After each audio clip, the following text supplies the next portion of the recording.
বাবার প্রেমে গাও গান,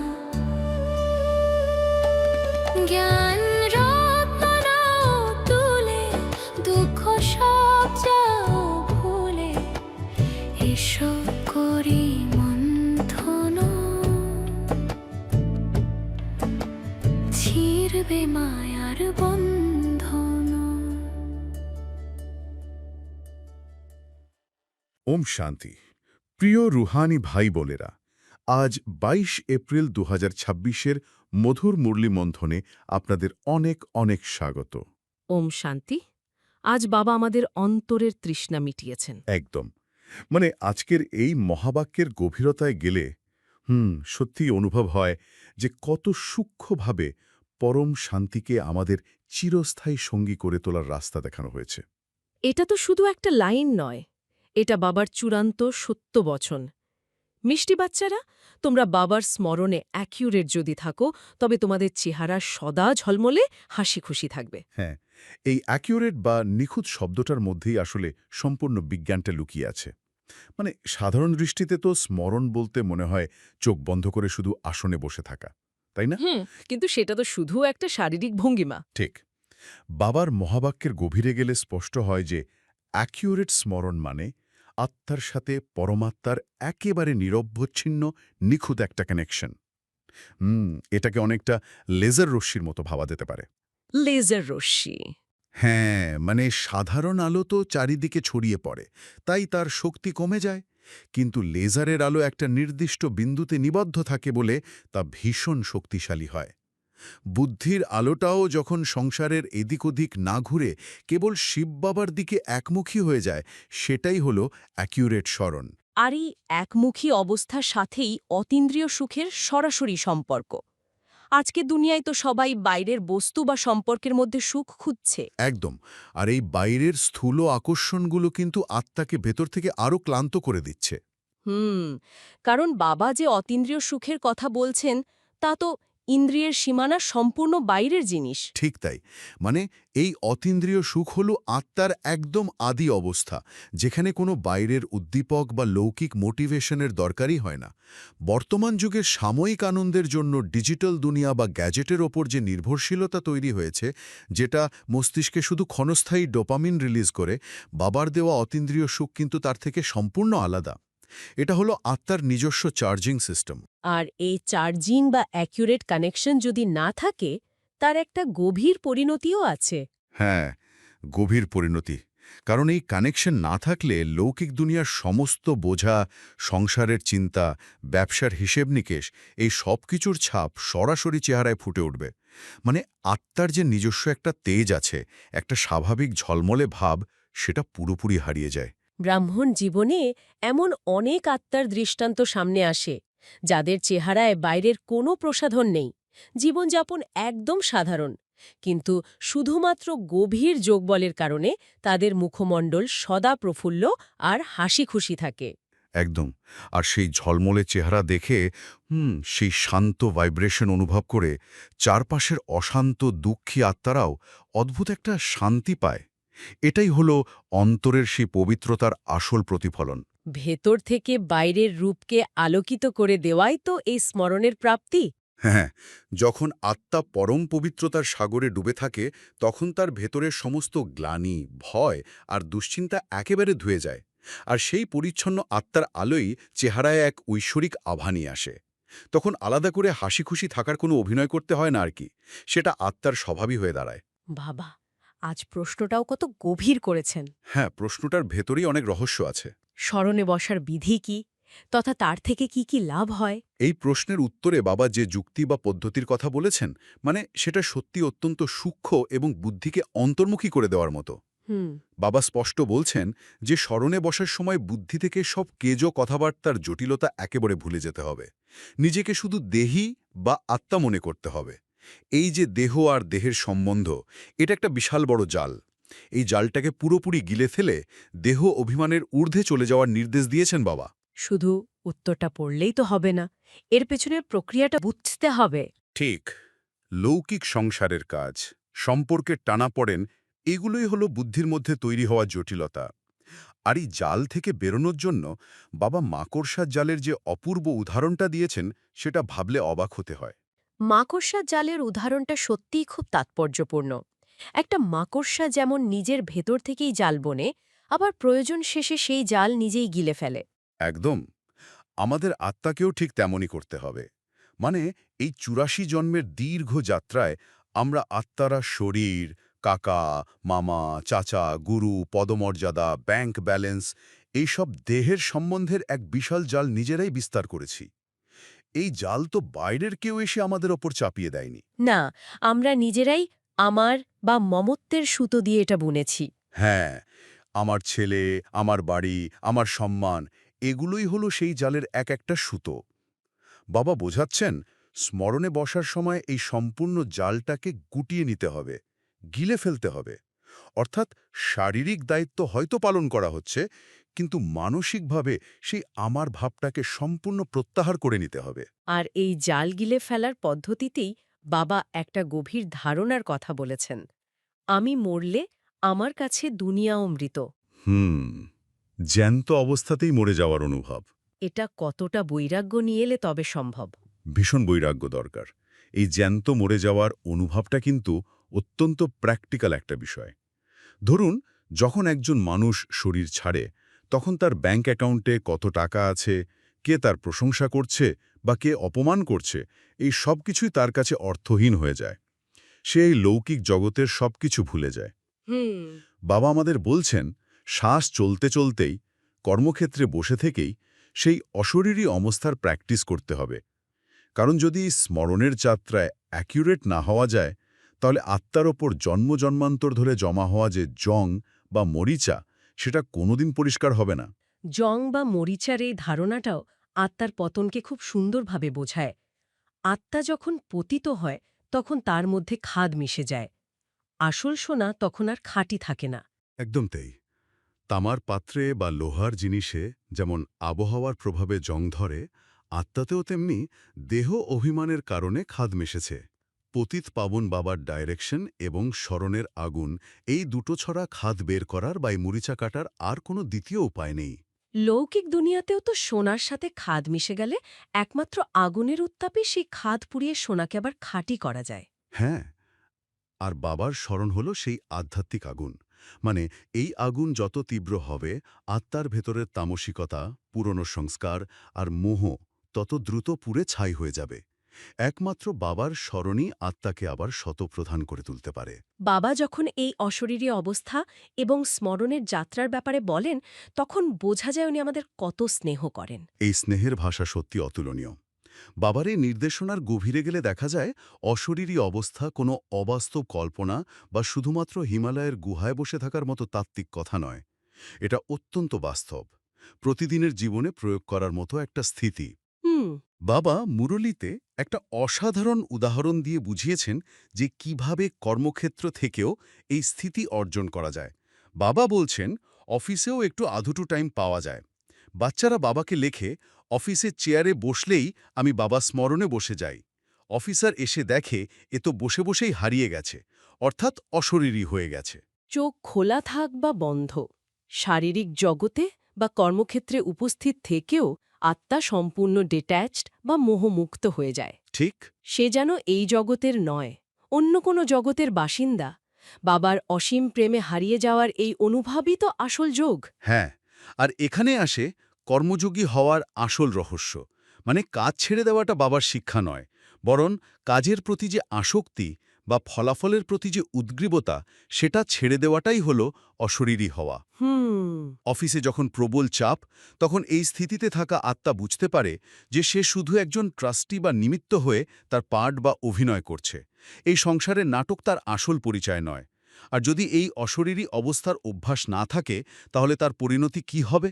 কিন্তু মায়ার প্রবল ঝড় আসবে। একদম। ব্যবসার লাভ লোকসান, অফিসের রাজনীতি, সংসারের চিন্তা, এসবের দিকে বুদ্ধিযোগ বারবার ছিটকে যাবে। বাইরের এই জটিলতাগুলো তখন আত্মাকে গ্রাস করে নেবে এবং আত্মা তার আসল শক্তি পুরোপুরি হারিয়ে ফেলবে। ঠিক সেই জন্যেই শিব বাবার ভূমিকা এখানে এতটা গুরুত্বপূর্ণ। শিব বাবা হলেন আমাদের সত্যিকারের লিবারেটর এবং গাইড। এই দুটো শব্দের প্রয়োগ ভীষণ তাৎপর্যপূর্ণ। লিবারেটর বা মুক্তিদাতা আর গাইড বা পথ প্রদর্শক। মানে একজন গাইড শুধু রাস্তা দেখায়, কিন্তু একজন লিবারেটর শেকল কেটে মুক্ত করে। হ্যাঁ, আমরা জন্মজন্মান্তরে দেহ অভিমান, পুরনো সংস্কার আর মায়ার বন্ধনে এতটাই আষ্টেপৃষ্টে জড়িয়ে আছি যে শুধু রাস্তা দেখলেই আমরা চলতে পারব না। শিব বাবা প্রথমে লিবারেটর হিসেবে আমাদের অন্তরের এই সূক্ষ্ম বন্ধনগুলো থেকে মুক্ত করেন, তারপর গাইড হিসেবে পরমধামের সঠিক রাস্তা দেখান। বাবা যেন ওপর থেকে স্মরণের রশি ধরে আমাদের টানেন। স্মরণের এই রশির টানে আমরা অসীম শান্তির সাগরে আনন্দে ডুবে থাকি। কেউ যদি জিজ্ঞেস করে কি হয়েছে, ভেতর থেকে একটাই উত্তর আসে, আমি তো বাবার স্মরণে বসেছিলাম। একদম। এই আত্ম অভিমানে স্থিত হলেই পরম পবিত্র বাবার কাছে পৌঁছানো সম্ভব। কারণ অপবিত্র বা খাদ মেশানো অবস্থায় তো সেই পরম পবিত্র বাবার কাছে যাওয়ার কোনো অধিকার আত্মার থাকে না। বাবার ঐশ্বরিক ফ্রিকোয়েন্সির সাথে যুক্ত হতে গেলে আত্মাকেও শতপ্রধান বা সম্পূর্ণ পবিত্র হতে হবে। আত্মার ভেতরের এই সম্পূর্ণ রূপান্তর তখনই ঘটে যখন আমরা নিরবচ্ছিন্নভাবে সেই স্মরণের রশি ধরে থাকি। এই রশিটাই হলো আমাদের বুদ্ধিযোগ। দুনিয়ার কোনো আকর্ষণ, কোনো পরিস্থিতি যেন এই বুদ্ধিযোগকে টলাতে না পারে। আত্মার মধ্যেকার এই খাদ বের করে নিজেকে পবিত্র করা, এটাই তো মাস্টার বীজ হয়ে ওঠার যাত্রা। হ্যাঁ, সঠিক। আর এই মাস্টার বীজ হয়ে ওঠার পরিণতি অত্যন্ত বিশাল। আত্মাকে শুধু নিজের কল্যাণের জন্যই নয়, বরং একজন স্পিরিচুয়াল লাইট হাউস বা আধ্যাত্মিক বাতিঘর হয়ে উঠতে হবে। বাতিঘর। বাবা খুব সুন্দরভাবে মন্থন করিয়েছেন যে কেবল স্মরণে বসে থেকে নিজের শান্তি অনুভব করাই কিন্তু আমাদের শেষ কাজ নয়। স্মরণের সাথে সাথে বুদ্ধিতে সদর্শন চক্র ঘোরাতে হবে। সদর্শন চক্র মানে কোনো বিধ্বংসী অস্ত্র নয়। এর মানে হল নিজের আত্মার আদি, মধ্য এবং অন্তের রূপকে দেখা। আমি কে ছিলাম, মাঝের জন্মগুলোতে কিভাবে পতন হয়েছে। ঠিক। আর এখন সঙ্গম যুগে বাবা আমাকে আবার কি মহান করে তুলছেন, এই চক্রের জ্ঞান নিরন্তর বুদ্ধিতে ঘোরানো। আমরা ভারতবাসীরা হলাম স্পিরিচুয়াল লাইট হাউস।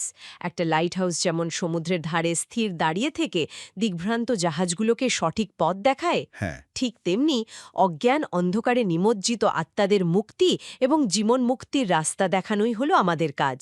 এই বাতিঘরের মেকানিজম বা কাজ করার পদ্ধতিটা খুব মন দিয়ে ভাবার মতো। ধরুন একটা বাতিঘর কিন্তু কখনো নিজের সমুদ্রে ঝাঁপ দিয়ে ডুবন্ত জাহাজকে টেনে তোলে না। না, তা তোলে না। সে নিজের জায়গায় স্থির, অটল এবং উন্নত হয়ে দাঁড়িয়ে থাকে। তার কাজ শুধু অবিরাম আলো ছড়ানো, আর সেই আলোর দিশা দেখে জাহাজগুলো নিজেদের পথ চিনে নেয়। ঠিক একইভাবে আমাদের আত্মাদেরও এই সংসারের কোলাহলের ঊর্ধ্বে এক উন্নত এবং অটল স্থিতিতে অবস্থান করতে হবে। হুম। আমরা যখন বাবার স্মরণে অ্যাকিউরেট থাকি, তখন আমাদের ভেতর থেকে পবিত্রতার যে নীরব ভাইব্রেশন বা আলো ছড়ায়, সেই আলোই অন্যদের পথ প্রদর্শক হয়ে ওঠে। তখন আর মুখে বলে জ্ঞান দিতে হয় না, মানে আমাদের উপস্থিতিটাই অন্যদের শান্ত করে দেয়। ব্রহ্মা বাবার উদাহরণটা এক্ষেত্রে খুব প্রাসঙ্গিক। ব্রহ্মা বাবা কিভাবে নিজেকে সম্পূর্ণ সমর্পণ করেছিলেন? একদম। নিজের বুদ্ধিযোগ লৌকিক সব কিছু থেকে সরিয়ে নিয়ে পতিদেরও পতি সেই শিব বাবার সাথে যুক্ত করেছিলেন। ব্রহ্মা বাবার এই সমর্পণই হল আমাদের জন্য সবচেয়ে বড় প্রমাণ। বাবা বোঝাচ্ছেন যে ভগবান হলেন ব্রাইডগ্রুম বা পরম বর, আর আমরা সব আত্মারা হলাম তার স্বজনী। হুম। ভক্তিমার্গে তো সব ভক্তরা যেন রাবণের অর্থাৎ 5 বিকারের পাহারায় বন্দী হয়ে আছে। তারা যন্ত্রণায় ছটফট করছে আর মুক্তির জন্য করুণাময় ভগবানকে ডাকছে, ও গডফাদার, করুণা করো। বাবা সেই ডাক শুনেই পরমধাম থেকে এই পতিত দুনিয়ায় এসেছেন। তাই আমাদেরও বাবার সেই কল্যাণকারী কাজে হাত মেলাতে হবে। আমরা যদি নিজেরা বাবার স্মরণে এভো হেলদি আর এভো ওয়েলদি না হই, তাহলে অন্যদের কল্যাণ কিভাবে করব? ঠিক। পতিত দুনিয়াকে বদলে পবিত্র দুনিয়া স্থাপনের নিমিত্ত হতে গেলে তো নিজেদেরই আগে শক্তিশালী হতে হবে। হ্যাঁ, এই গুপ্ত সেনার কাছে তো কোনো স্থূল তীর, ধনুক বা হাতিয়ার নেই। আমাদের একমাত্র অস্ত্র হল যোগবল আর সদর্শন চক্র। এই অস্ত্রের দ্বারাই আমরা নিজেদের ভেতরের রাবণকে পরাজিত করি এবং গোটা বিশ্বের বায়ুমণ্ডলকে পবিত্র করার কাজ করি। গাছের প্রত্যেকটা পাতা, প্রত্যেকটা ডাল কিভাবে বিস্তার লাভ করেছে, সেই বিশাল দৃষ্টিভঙ্গি থেকে দেখলে লৌকিক দুনিয়ার ছোটখাটো সমস্যাগুলো একদম তুচ্ছ বলে মনে হয়। এই বৃহত্তর দৃষ্টিভঙ্গি এই আত্মাকে স্পিরিচুয়াল লাইট হাউসে পরিণত করে। দ্বারকানাথ দেবী জানিত জানেরা সুপ্রভাত। হ্যাঁ, এই গভীর উপলব্ধির পর একটা প্রশ্ন নিজের কাছেই থেকে যায়। হ্যাঁ, আজ যখন আমরা আমাদের কর্মক্ষেত্রে, অফিসের ডেস্কে বা সংসারের দায়িত্বের মাঝখানে বসব, তখন এই প্রশ্নটা আমাদের নিজেদেরই করা উচিত।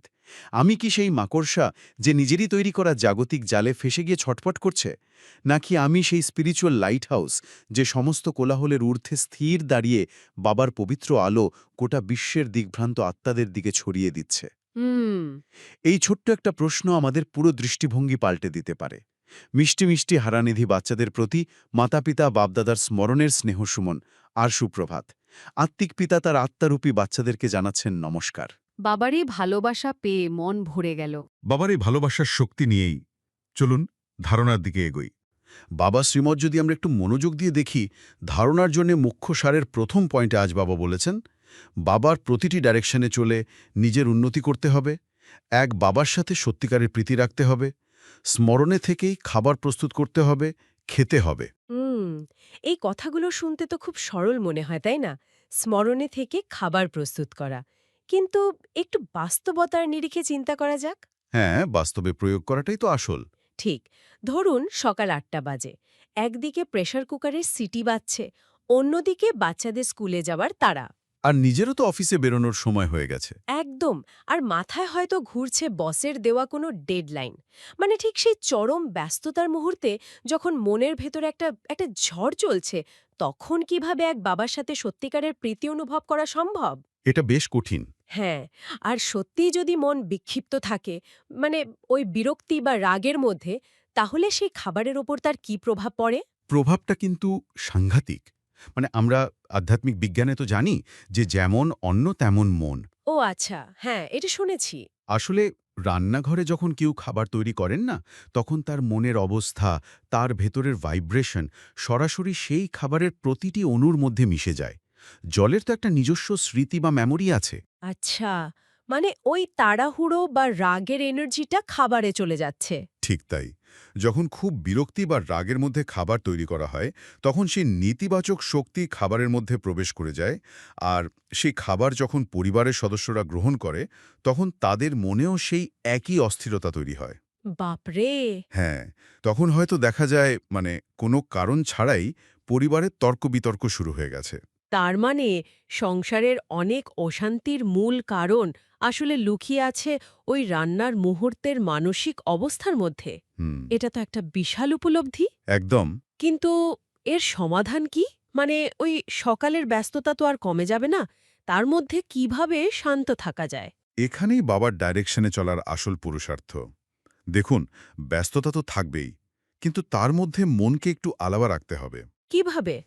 রান্না শুরু করার আগে মাত্র ১ মিনিটের জন্য যদি মনকে স্থির করে নেওয়া যায়, শুধু এই একটা সংকল্প করা যে আমি এক পবিত্র আত্মা, স্বয়ং শিব বাবার স্মরণে থেকে আমার পরিবারের এই দেবতুল্য আত্মাদের জন্য প্রসাদ তৈরি করছি। অসাধারণ! হ্যাঁ, এই একটি সংকল্প পুরো রান্নাঘরের পরিবেশটাই বদলে দেয়। তখন সেটার সাধারণ রান্নাঘর থাকে না, বাবার মন্দির হয়ে যায়। এটা একটা চমৎকার পদ্ধতি। কিন্তু বাবার শ্রীমতে আজ তো শুধু খাবার তৈরির কথা বলা হয়নি, খাবার খাওয়ার সময়ও স্মরণে থাকার কথা বলা হয়েছে। হ্যাঁ, দুটোই বলা হয়েছে। আর সত্যি বলতে কি, ঠিক এই জায়গাটাতে আমরা সবচেয়ে বেশি হোঁচট খাই। খাওয়ার সময় কথা বলছেন? হ্যাঁ, ধরুন অফিসের ক্যাফেটেরিয়াতে দুপুরের খাবার খাওয়া হচ্ছে, চারপাশে প্রচণ্ড কোলাহল, সহকর্মীরা বসে অফিসের রাজনীতি নিয়ে আলোচনা করছে, কেউ বা পরচর্চা করছে। খুব সাধারণ দৃশ্য এটা। আর আজকাল তো আরেকটা নতুন অভ্যাস হয়েছে, এক হাতে মোবাইল নিয়ে সোশ্যাল মিডিয়ার নেতিবাচক খবর স্ক্রল করতে করতে খাবার মুখে তোলা। হ্যাঁ, ওটা তো একটা মারাত্মক অভ্যাস। তো এই পরিস্থিতির মধ্যে বসে কিভাবে শিব বাবার স্মরণে থাকা সম্ভব? পরিস্থিতি কঠিন, এটা ঠিক, কিন্তু অসম্ভব নয়। এখানেই আমাদের অন্তর্মুখী হওয়ার ক্ষমতা কাজে লাগাতে হবে। মানে নিজেকে গুটিয়ে নেওয়া। অনেকটা সেরকম। যখন চারপাশের পরিবেশ খুব নেতিবাচক থাকে, তখন নিজের চারপাশে একটা অদৃশ্য আধ্যাত্মিক বলয় বা বাবল তৈরি করে নিতে হয়। আচ্ছা, খাবারটা মুখে তোলার আগে যদি মাত্র কয়েক সেকেন্ডের জন্যে চারপাশের আওয়াজ থেকে নিজেকে মানসিকভাবে বিচ্ছিন্ন করে নেওয়া যায়, চোখ খোলা রেখেই শিব বাবাকে মনের পর্দায় দেখা এবং তাকে ধন্যবাদ জানানো। শুধু অনুভব করা যে স্বয়ং বাপদাদার দিব্য কিরণ সেই খাবারের ওপর পড়ছে। ও তার মানে আমি বাইরে থেকে সবার সাথেই বসে আছি, কিন্তু ভেতর থেকে আমি সম্পূর্ণ একা, বাবার সাথে যুক্ত। একদম ঠিক। যদি এই অভ্যাসটা করা যায় তাহলে ওই ক্যাফেটেরিয়ার সাধারণ খাবারটাও তো ব্রহ্মভোজনে পরিণত হবে। নিশ্চয়ই হবে। আর মজার ব্যাপার হলো, যখন আমরা এইভাবে সচেতনভাবে মনকে শান্ত রেখে খাবার খাই, তখন কিন্তু আমাদের ভেতরের আত্মিক শক্তি অনেকটাই বেড়ে যায়। হ্যাঁ, কারণ মন তখন বিক্ষিপ্ত থাকে না। ঠিক, আমাদের মন অনেক বেশি স্থির থাকে। আর আমার মনে হয় এই স্থিরতাটুকু অর্জন করতে পারলে বাবার আজকের দ্বিতীয় ধারণার পয়েন্টটি জীবনে প্রয়োগ করাটা সহজ হবে। একদম ঠিক ধরেছেন। আর আত্মিক শক্তি যখন বৃদ্ধি পায় না, তখনই দ্বিতীয় পয়েন্টের ধারণায় পৌঁছানো সম্ভব হয়। আজ বাবা বলেছেন, স্পিরিচুয়াল লাইটহাউস হয়ে সবাইকে মুক্তি, জীবন মুক্তির রাস্তা বলে দিতে হবে। বাবার মতো কল্যাণকারী অবশ্যই হতে হবে। স্পিরিচুয়াল লাইটহাউস বা আধ্যাত্মিক বাতিঘর কি অসাধারণ আর শক্তিশালী একটা রূপক, তাই না? হ্যাঁ, খুবই গভীর। কিন্তু এটা নিয়ে আমাদের একটু বিস্তারিত আলোচনা করা দরকার, কারণ অনেক সময় আমরা এই কল্যাণকারী হওয়ার মানেটা ভুল বুঝি। মানে আমরা ভাবে সবাইকে জ্ঞান দেওয়াই কল্যাণ। ঠিক, আমরা ভাবি সবাইকে জোর করে জ্ঞান দেওয়াই হলো রাস্তা দেখানো। কিন্তু একটা লাইটহাউস আসলে কিভাবে কাজ করে ভেবে দেখুন। বাইরে হয়তো প্রচণ্ড ঝড়, বিশাল বিশাল ঢেউ আছড়ে পড়ছে, ঘুটঘুটে অন্ধকার, কিন্তু লাইটহাউস কি সেই ঝড় দেখে ভয় পায়? না, সে তো স্থির থাকে। একদম। সে কি ঝড়ের মধ্যে দিগ্ভ্রান্ত হয়ে জাহাজগুলোকে বাঁচাতে নিজের সমুদ্রে ঝাঁপ দেয়? মোটেও না। হা, না, তা তো করেই না। সে একেবারে শান্ত, অটল হয়ে নিজের পাথরের ওপর দাঁড়িয়ে থাকে। তার কাজ শুধু একটাই, অবিরাম আলো ছড়িয়ে যাওয়া। সেই স্থির আলো দেখেই তো ঝড়ে পথ হারানো জাহাজগুলো কিনারায় ফেরার রাস্তা খুঁজে পায়। খুব সুন্দর একটা উপমা দিলেন। কিন্তু বাস্তব জীবনে এই লাইটহাউস হওয়াটা কতটা কঠিন।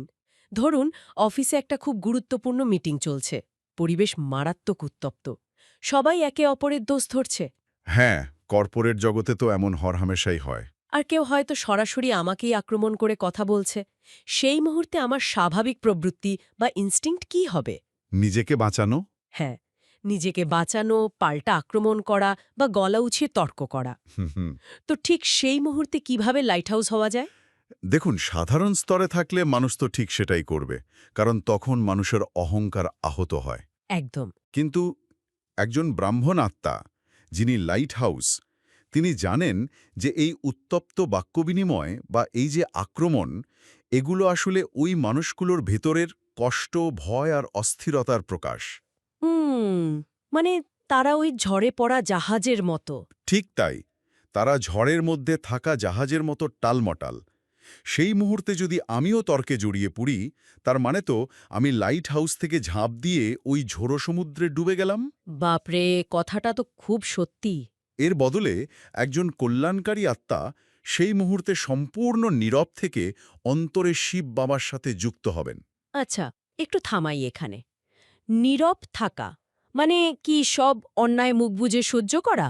না, ব্যাপারটা ঠিক তা নয়। কারণ আজকের কর্পোরেট দুনিয়ায় বা সমাজে যদি কেউ আমাকে আক্রমণ করে আর আমি চুপ থাকি, তবে তো মানুষ আমাকে দুর্বল ভাববে, আমাকে তো সবাই মিলে আরও চেপে ধরবে।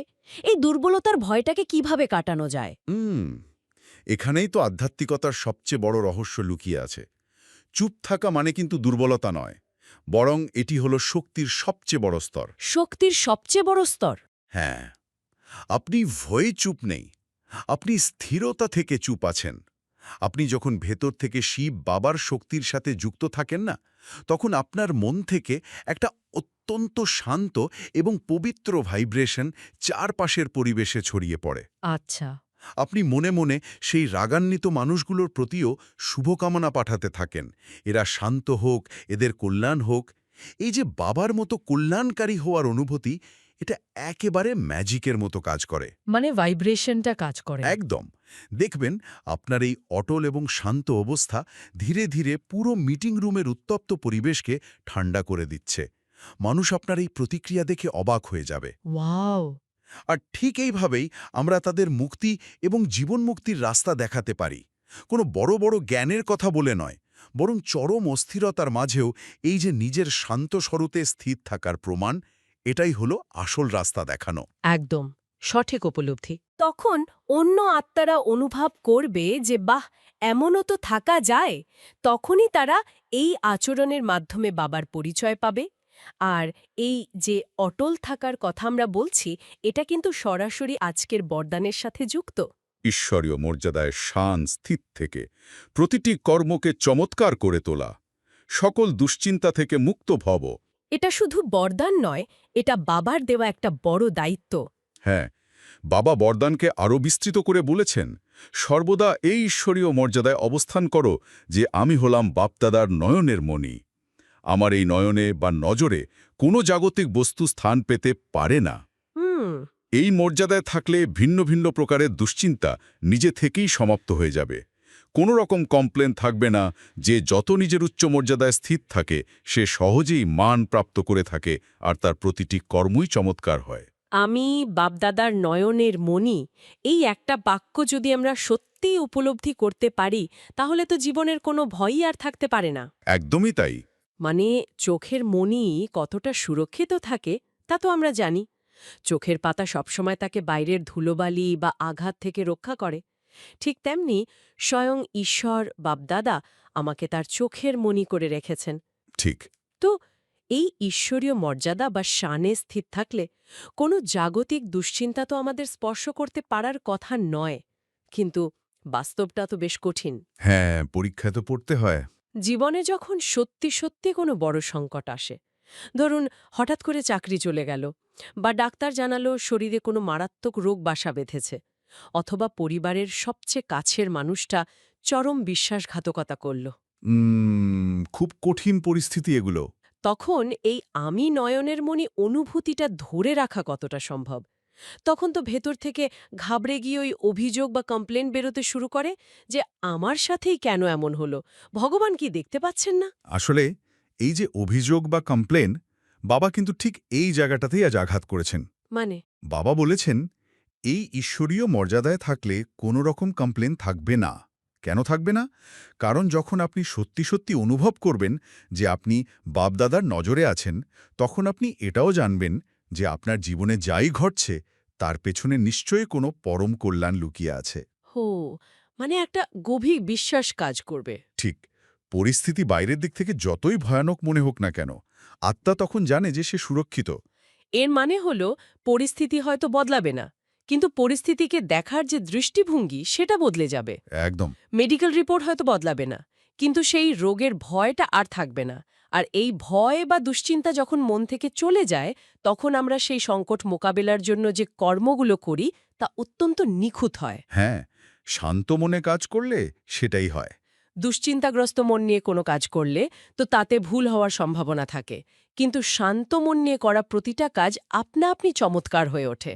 আর তখন সমাজ আপনাকে এমনিতেই সম্মান দেবে, মানপ্রাপ্ত করার জন্য কারো পেছনে দৌড়াতে হবে না। একদম। আর এই যে দুশ্চিন্তামুক্ত থাকার কথা বলা হলো, এর একটি খুব সুন্দর চাবিকাঠি কিন্তু আজকের স্লোগান এবং অব্যক্ত ইশারার মধ্যে দেওয়া আছে। তাই নাকি? হ্যাঁ, আজকের স্লোগানে বলা হয়েছে, ট্রাস্টি সেই হয় যে সবকিছু বাবাকে সঁপে দেয়। আর অব্যক্ত ইশারাতে বলা হয়েছে, মহান হওয়ার জন্য মধুর এবং নম্রতার গুণ ধারণ করো। তোমাদের প্রতিটি কথায় যেন মধুরতা, সন্তুষ্টতা, সারল্যের নবীনতা থাকে। ব্রাহ্মণ আত্মাদের কথা যেন সাধারণ কথা না হয়। এটাই হলো মহানতা, আর এটাই নবীনতা। মধুর কথা, মধুর সংস্কার, মধুর স্বভাব দ্বারা অন্যদেরও মুখ মিষ্টি করাতে থাকো। সদা অক্লান্ত মানে অথক বা ক্লান্তিহীন ভব, আর মধুর ভবর বরদানে এগিয়ে চলো আর উড়তে থাকো। এই স্লোগান আর অব্যক্ত ইশারার মধ্যে খুব গভীর একটা সংযোগ আছে, তাই না? হ্যাঁ, খুবই গভীর। ট্রাস্টি হওয়ার সাথে কথার মধুরতা এবং সারল্যের নবীনতার কি সম্পর্ক একটু গভীরে গেলে বোঝা যায়। আসলে একজন ট্রাস্টিকে, যার উপর দায়িত্ব থাকে। ঠিক, ট্রাস্টি হল সেই ব্যক্তি যার কাছে সম্পত্তির রক্ষণাবেক্ষণের দায়িত্ব আছে ঠিকই, কিন্তু সে খুব ভালোভাবে জানে যে এই সম্পত্তির আসল মালিক সে নিজে নয়। একদম। যখন আমরা মনে করি এই সংসার আমার, এই অর্থ আমার, এই সম্মান আমার, তখন সেগুলোকে হারানোর একটা প্রবল ভয় মনের মধ্যে কাজ করে। আর যেখানে হারানোর ভয় থাকে সেখানে অহংকার আর স্বার্থপরতা জন্ম নেয়। আর সেখান থেকেই তিক্ততা শুরু। একদম ঠিক। কিন্তু যখন সবকিছু শিব বাবাকে সঁপে দেওয়া হয়, যখন আমি নিজেকে শুধু একজন ট্রাস্টি বা কেয়ারটেকার মনে করি, তখন ভেতর থেকে মালিকানার বোধ বা ওই আমার ভাব একেবারে মুছে যায়। হ্যাঁ, আর তখনই আত্মা সম্পূর্ণ নম্র হতে পারে, কারণ তখন হারানোর তো কিছু থাকে না। এই পরম নম্রতা থেকেই জন্ম নেয় সত্যিকারের মধুরতা। ঠিক বলেছেন। তবে বাবার শ্রীমত অনুযায়ী এই মধুরতা মানে কিন্তু শুধু বাইরে থেকে মেকি মিষ্টি কথা বলা বা লোক দেখানো বিনয় নয়। এটি হলো আত্মার ভেতরের একটি অত্যন্ত পবিত্র অবস্থা। যখন কোনো প্রত্যাশা থাকে না, তখন কথার মধ্যে একটা অদ্ভুত সারল্যের নবীনতা চলে আসে। তখনই ব্রাহ্মণ আত্মাদের কথা আর 5টা সাধারণ কথার থেকে আলাদা হয়ে যায়। এই সাধারণ কথা বলতে আসলে কি বোঝায়? মানে আমাদের দৈনন্দিন জীবনে আমরা কত সময় নষ্ট করি এই সাধারণ কথার পেছনে? প্রচুর সময় নষ্ট হয়। অন্যের বিচার করা, সমালোচনা করা, পরচর্চা করা বা নিজের না পাওয়ার হতাশা নিয়ে সারাদিন ঘ্যান করা, এগুলোই তো সাধারণ কথা। একদম তাই। ধরুন কর্মক্ষেত্রে কোনো একজন সহকর্মীর আচরণ খুব নেতিবাচক। তার সাথে ডিল করার সময় আমরা অনেক সময় নিজের অজান্তেই তার স্তরে নেমে যাই।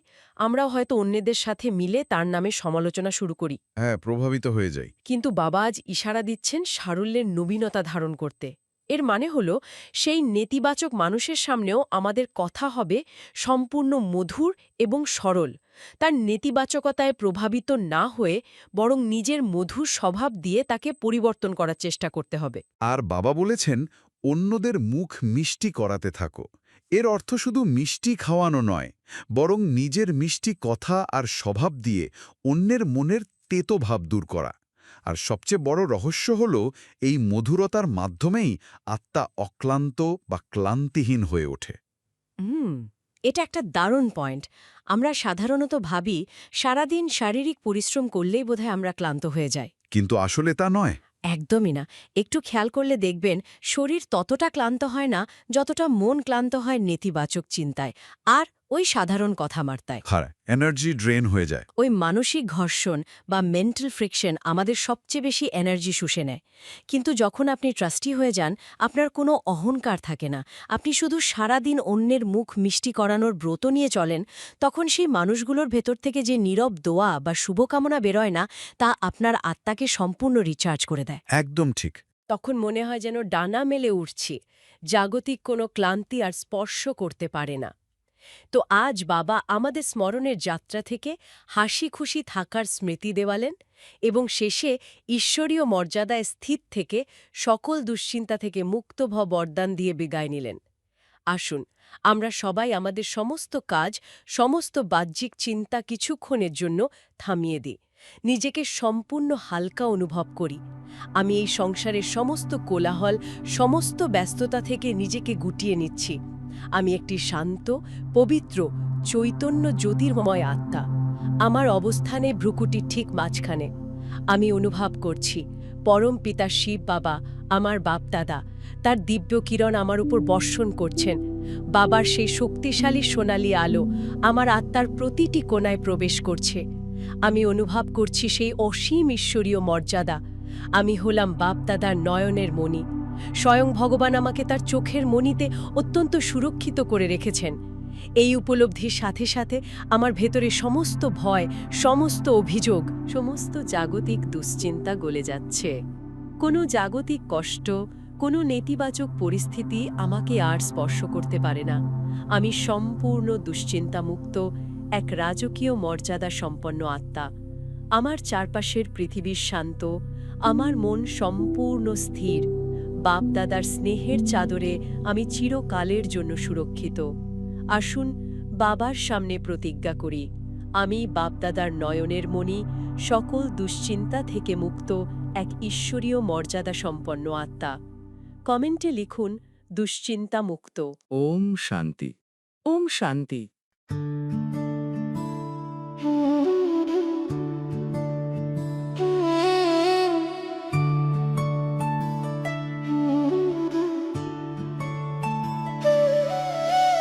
মধুবনে বাজে বাঁশি।